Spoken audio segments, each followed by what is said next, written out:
Welcome back to The Ambassadors. I'm thrilled to dive into today's topic with you. Let's get right into it.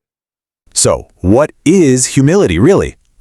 What does it actually look like? Today, we're going to dive into a daily devotional that has a pretty powerful take. It uses the cross to completely flip our usual ideas about humility on their head.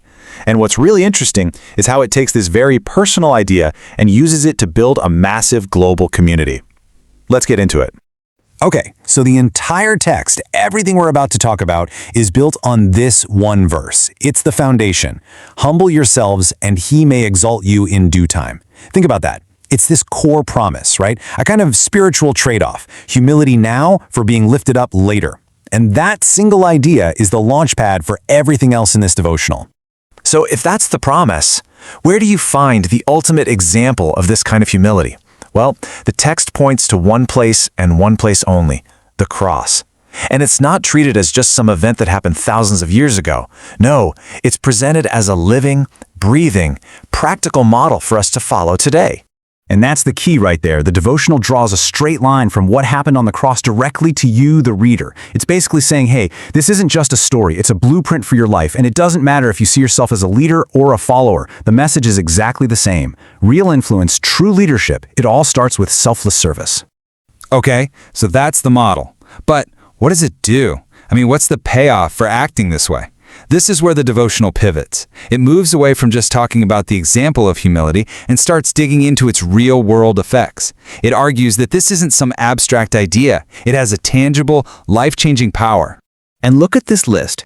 According to the text, humility is not some quiet, private thing you keep to yourself. It's an active force. It literally reshapes your world. The claim here is that it strengthens your relationships, makes you open to learning, and helps you earn a kind of respect and loyalty, which, as the text points out, leads straight to real influence and deeper spiritual maturity. Now, to make sure this doesn't all sound too abstract, the devotional gives us a powerful case study, Moses. Think about it. This is the guy who led millions of people, a massive nation, yet the Bible calls him the meekest man on earth. And that's the whole point. The devotional uses him to prove that powerful leadership and deep humility aren't opposites. They actually go hand in hand. And that brings us to a really crucial idea in this text. You can almost feel the author trying to correct the record here, to tackle a huge misunderstanding about what humility even is. This chart just lays it out perfectly. On the left, you've got what a lot of people think humility is, right? Weakness, being a doormat, putting yourself down. But this text, it throws all that out. It argues for the stuff on the right. Humility isn't weakness, it's strength under control. It's not just sitting back and doing nothing, it's actively relying on God's guidance. And it's not about hating yourself, it's about shifting the spotlight off of yourself and onto God's glory. It's a total reframe. So this redefinition is really the core of the whole argument. The text is saying that true, lasting, spiritual influence, it doesn't come from puffing out your chest and promoting yourself. It comes from this idea of strength under control.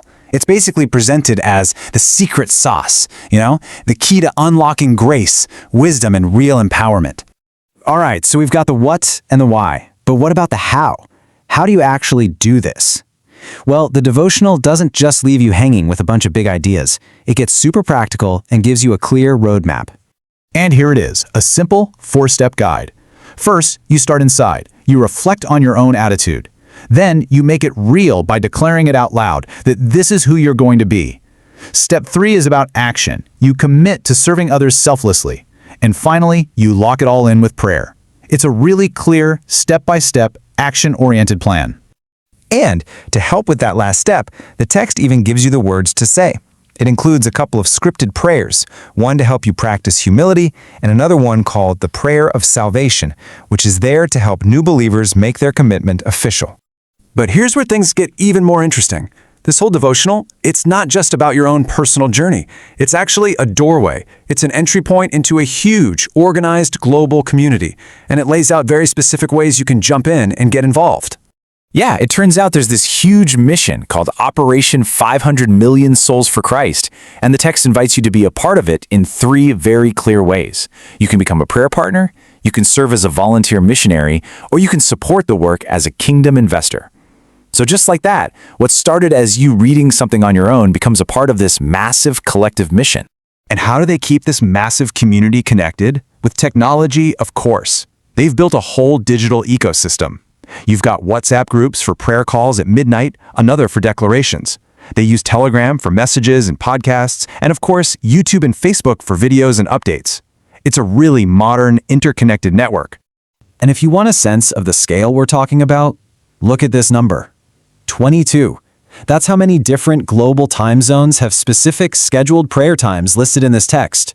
We're talking Nigeria, the Philippines, Canada, Switzerland, all over the world. It really shows you just how massive and international this community is. So, that brings us to the end of our breakdown, and it leaves us with a pretty deep question to think about. What we've seen is that this text works on two levels at once, right? On one hand, it's a very personal guide for your own spiritual growth. But on the other, it's a funnel into this huge, global, digitally connected movement. So the question is, how do those two things work together? How can one simple, daily text be powerful enough to shape both a person's inner world and build a massive community in the outer world? It's definitely something to... Thank you for watching. Please share, like, and comment. Your host, God7, David F. Wafulu.